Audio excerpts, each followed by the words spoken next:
Okay, folks, welcome to Howling After Dark, your,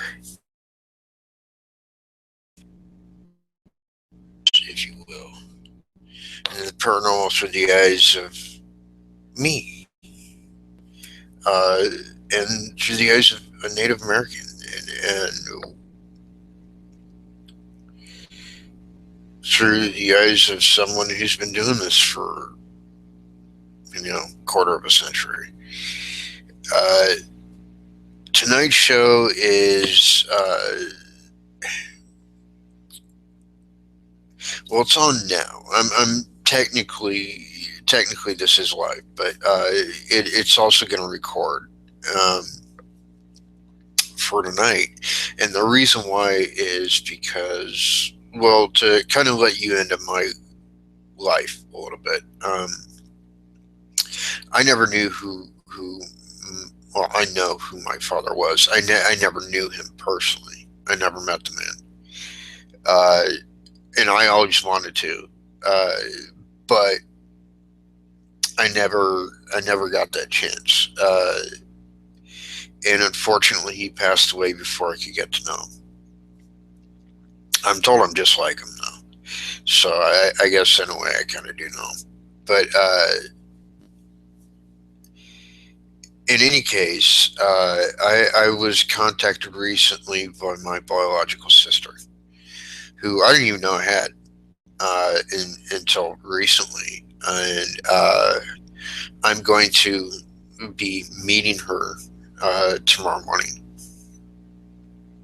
So awesome stuff.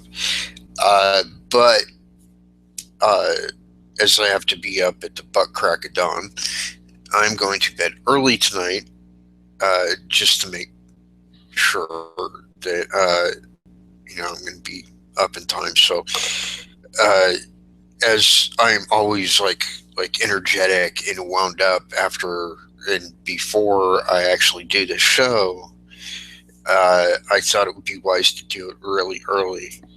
Uh, that way, when I come down off of that kind of adrenaline rush, I guess it'll be time for me to go to bed. So I'm doing a little bit early tonight.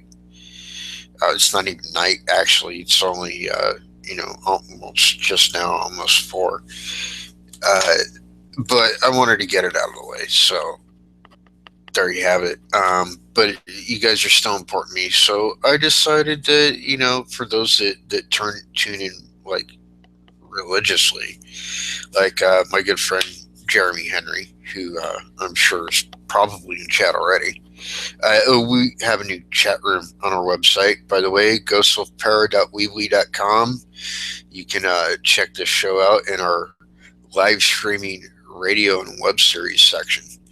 Um, got a new chat room in there that I think is going to mesh very well with the technical uh, what's the word I'm looking for, the technical requirements for the show. We were having some issues there before, but they seem hopefully to be done. In any case, tonight's show is all about my favorite topic, really.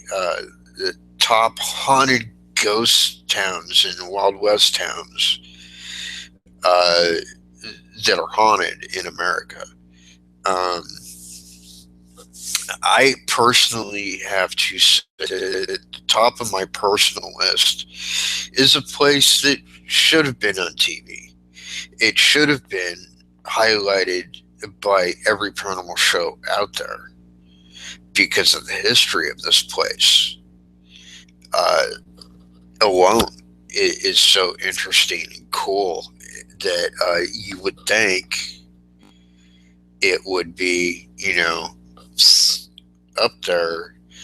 But instead, they've done towns like Bannock, which is another favorite of mine, actually.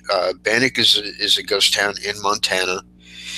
Well, ghost town really quite isn't the word, as people do kind of live in the area. But it technically is a ghost town. Um, but topping the list tonight is another favorite Montana ghost town called Elkhorn. And now, the cool thing about Elkhorn is it was actually founded by Native Americans. True story. It was founded by Native Americans. It's founded by Blackfoot, um, who were actually trying to not really assimilate because they were still very native themselves and they still lived off the land, but they built this town for the white traders that they had befriended, which there were many whole families of them, and so they built this town for them, and well, a few of them did live in the town, but it was really the only town that ever did that. That was kind of founded by Native Americans for white settlers, and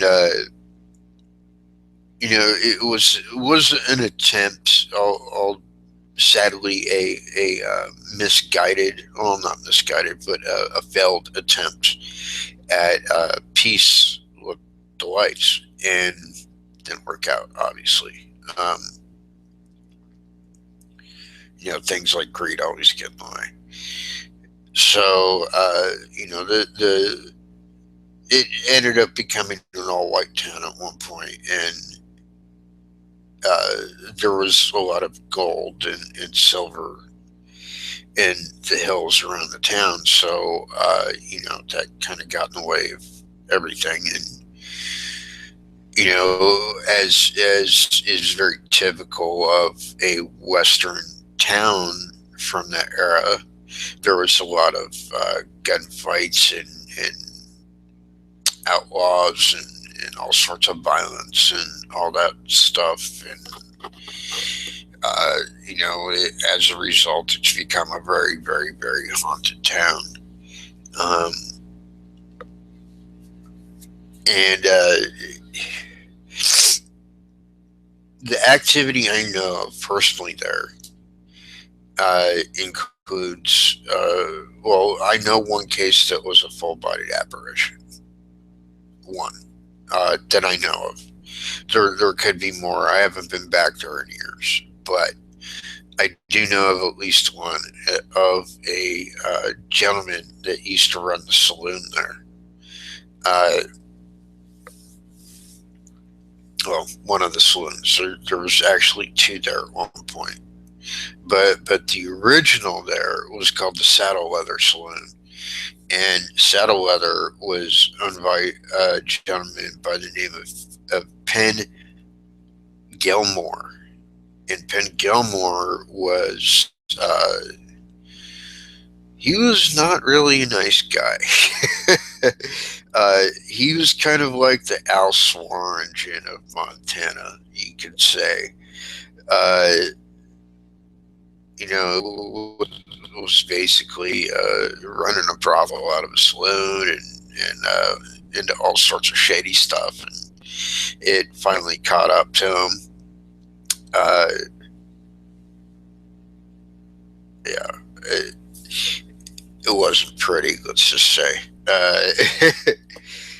And, Penn Gilmore was not a nice man. So, yeah, there's that. And that's just, that's Elkhorn, Montana, if you want to look it up. I highly suggest, checking out. You can look at pictures of it. And I love Montana's ghost towns, probably more than any other, because of one simple fact. Montana is really good about preserving their ghost towns. In fact, they're probably the top in the country when it comes to that, preservation of entire ghost towns. In fact, most of their ghost towns have become state parks. So not only they're preserved, they're protected by law. Uh, Most of them, people don't live there. I think there's one or two, perhaps, that actually has a living population, if you will. Um,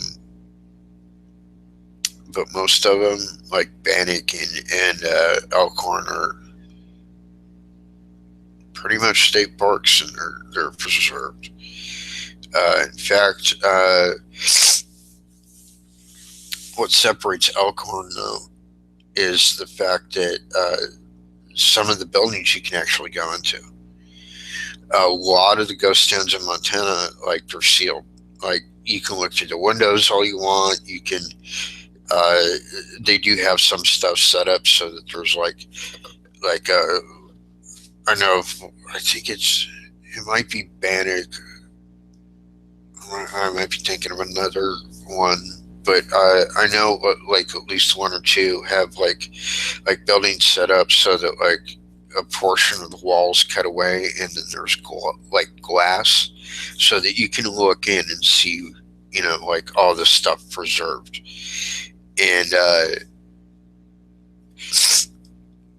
they keep the public out of there though, which is kind of a good thing. It helps preserve it when you don't have a gazillion people in there every day. Um, so yeah, um, excellent stuff though, especially with the hauntings. There are disembodied noises and voices in the hotel, which is it's kind of adjoining the Saddle Leather Saloon. It's kind of above it, uh, which is the brothel was. You can hear arguments taking place up there, and they have heard the sound of gunfire, and I'll allow you to draw your own conclusions to that. Um, there was a boot hill, and it was said that at one point, well, it was said that by the time that the town celebrated its first year, more people had died of lead poisoning than smallpox. So that should tell you something. It was considered to be one of the roughest towns in the West, up there with Dodge City and Tombstone and the like. And yeah, it was just not pretty. I mean, the town itself obviously was, but obviously the lifestyle wasn't. Anyways, moving on. Number two would probably be Bannock, which I'm not really going to go into too much because I think Ghost Adventures actually did a good job there. You could probably watch that, on reruns or possibly on YouTube. Just look up Ghost Adventures Bannock, Montana, and that was actually a really good episode. That was in season 9, I believe. Um, okay. Next on the list tonight is a town that's kind of near and dear to my heart. It's actually really close to where I live, Rogues Hollow, which is another one of those towns, and it's in Ohio, which you wouldn't think Ohio would qualify as a western town, but there was a point when Ohio was the western frontier, and there was a town. It was like the main area of it was called Doylestown. Okay, and which is no surprise to the people that live there. But Rogues Hollow was kind of like it was kind of like the other side of the tracks, so to speak. It was the bad part of town. It kind of like how LA has East LA or South Central. This is kind of like that.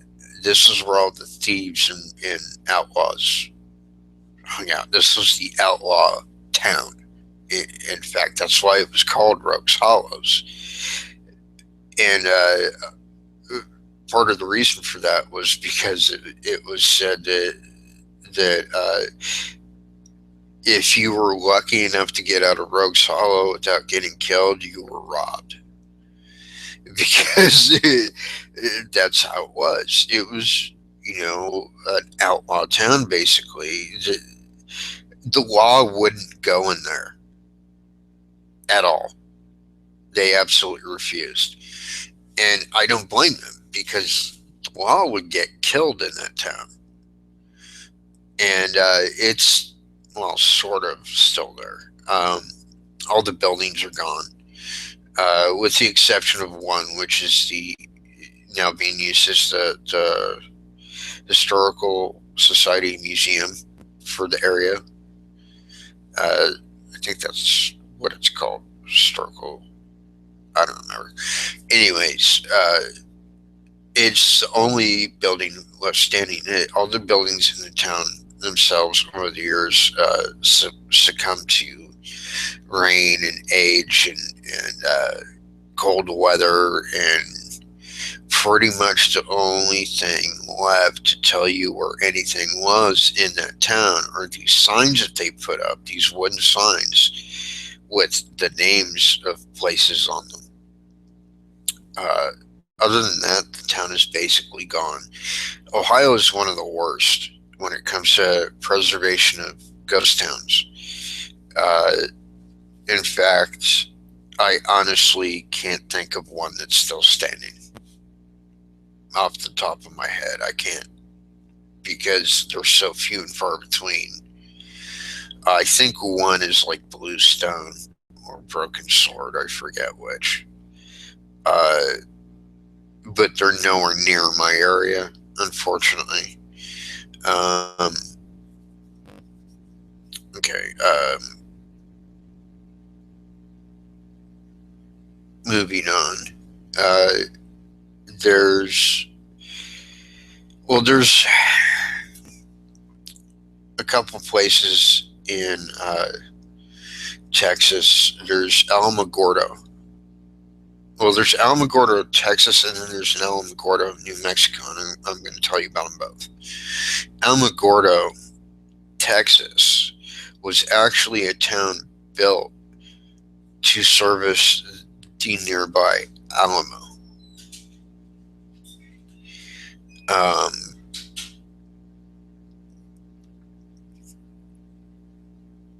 that ended up not happening because Texans took over Alamogordo from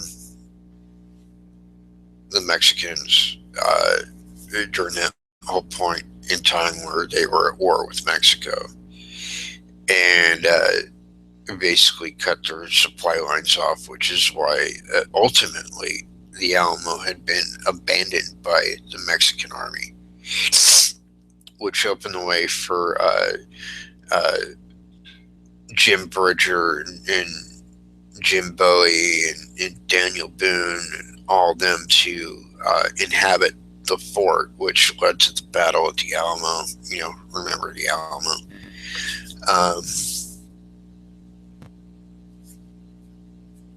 But Alamogordo still stands today. It's a very typical of the area. It's a Spanish hacienda kind of town, and it's actually very beautiful for what it is. But it's very well preserved. Those hacienda towns preserved much nicer than your average wooden western town did of the time. Things like termites and the like don't really weather that kind of hacienda structure, because it's basically like stone and mud and clay and all this other stuff, and the walls are basically baked from the sun, so they're very, very much more sturdy, which is why it's basically the same material that the cliff dwellings in New Mexico were made out of, and there's a reason why those have lasted thousands of years. Just saying. Anyways, so Alamogordo, Texas is a really cool place. And then there's Alamogordo, New Mexico, which is kind of a different story.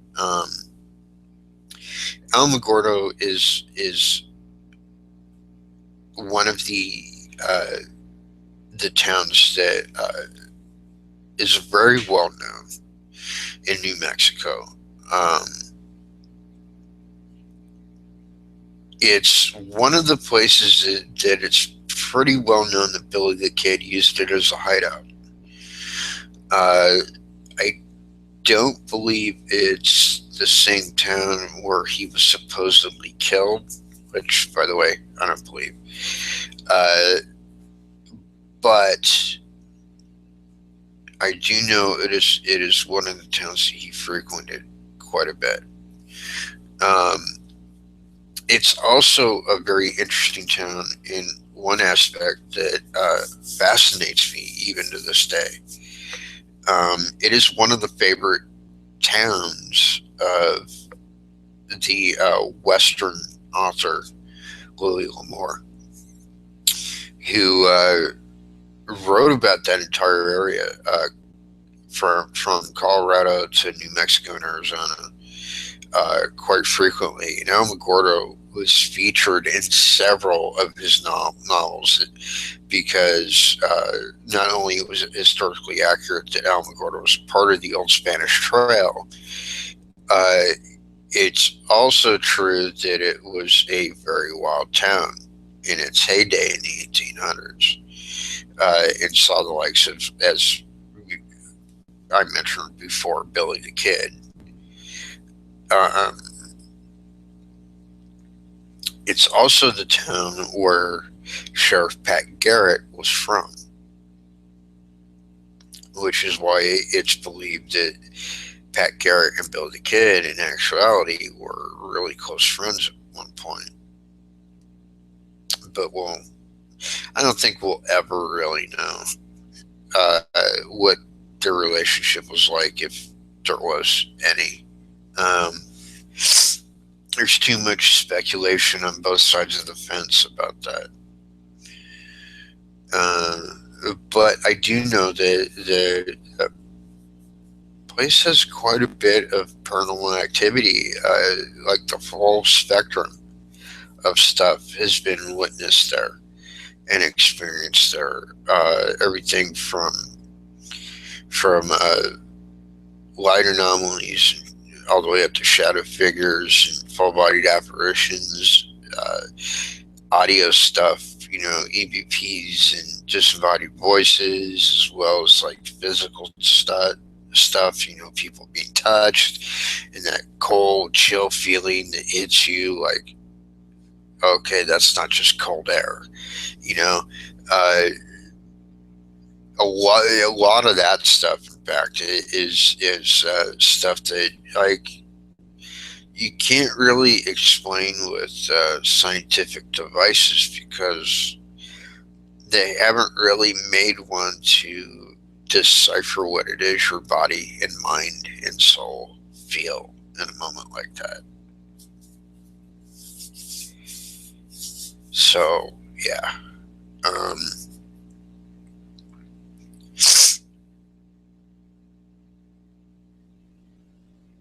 okay, next up. Uh, Probably one of my all-time favorites, actually, is Old Town San Diego. I lived in San Diego for many, many years. And thing about it was, I was always drawn to Old Town San Diego. I don't even think that I fully understood why at the time. I knew that the Whaley House was haunted, which absolutely fascinated me. I I absolutely loved like the whole Western thing they had going on, which is very abundantly clear if you ever visit there. Um, They don't really have modern buildings in that section of San Diego at all, really. Most of your modern buildings are farther away. Um, but the center of Old Town is very much Old Town, including places you've probably seen on TV. The hotel that I'm drawing a blank on the name for some reason, but the hotel in Old Town that they did on Ghost Adventures, and as well as the Whaley House, which is one of my all-time favorite haunted places. Very actively haunted. Um, but you should expect that. I mean that town's been around since like early 1800s, and it's seen the likes of famous Western outlaws like uh, uh, Black Bart and it saw at one point Arkansas David Rudabaugh was there, albeit I don't think very long. And a lot of kind of famous Western figures kind of made their way out there at one point or another. White Earp was there for a short time before he went off on some other adventure after everything that happened in Tombstone and after Doc Holliday died in Greeley, Colorado, at the sanatorium there. He just traveled a lot with his wife. So yeah, I don't think he was there very long, but a lot of famous people. Bat Masterson actually spent quite a bit of time in San Diego. He loved it. Um, some famous Texas outlaws made their way there too, including King Fisher, who, depending on how you talk to you, can be seen as either a villain or a hero. Um, he's one of the few Western outlaws I kind of think he was more of a villain than just a misunderstood fighter of freedom. Uh, like I believe was actually the case with Billy the Kid. Um, so he was not a nice guy. uh, but it kind of drew people there. It really did. It was closer to Mexico than Los Angeles, so a lot of uh, Spanish outlaws ended up there, like the Murrieta brothers. Which, if you've seen the Zorro remake that Antonio Banderas did, uh, the first one, The Mask of Zorro, I think it was called. Him and his brother are the brothers Murrieta. Well, um, there's a part in that movie where his brother uh, is beheaded by this cavalry officer, and his hand is chopped off, and he puts these things in like these big old pickle jars. Well, that's actually based on truth. Uh, those items actually exist today. You can actually go and see them.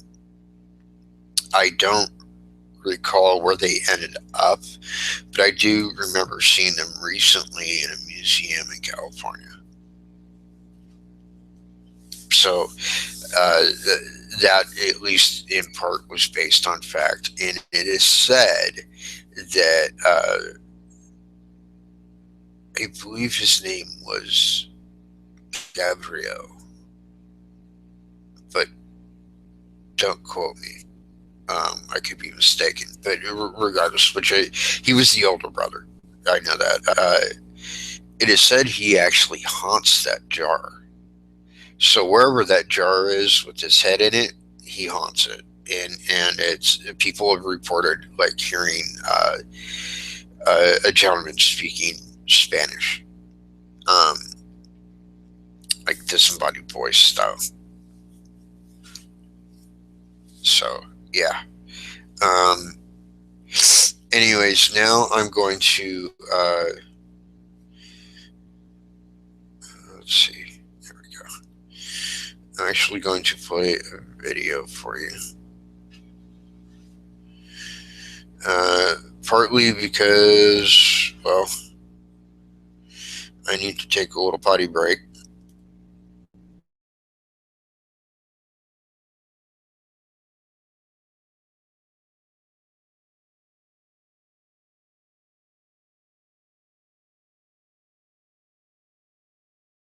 As soon as it switches over on my end.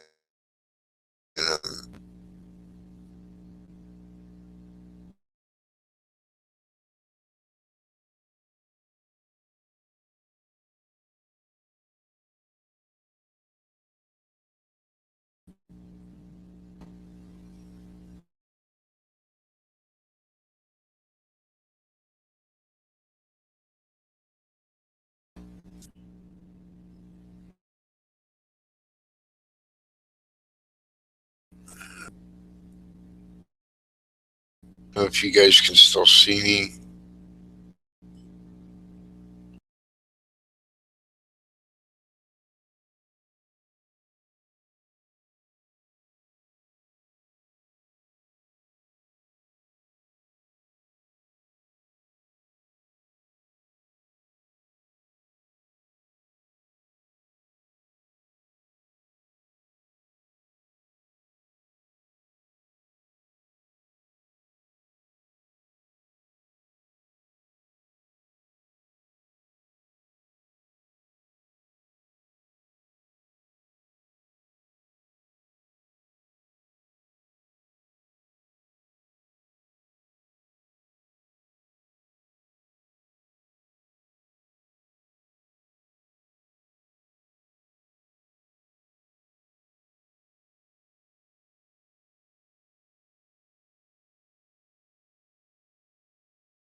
Let's see.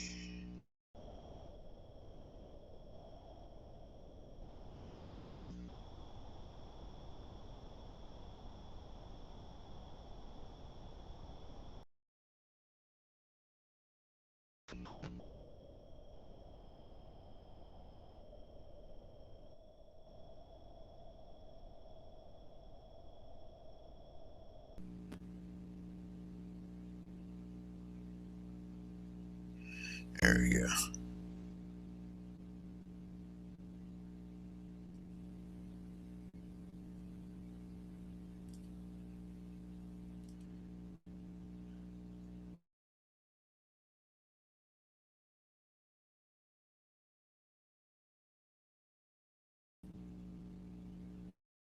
All right. Sorry.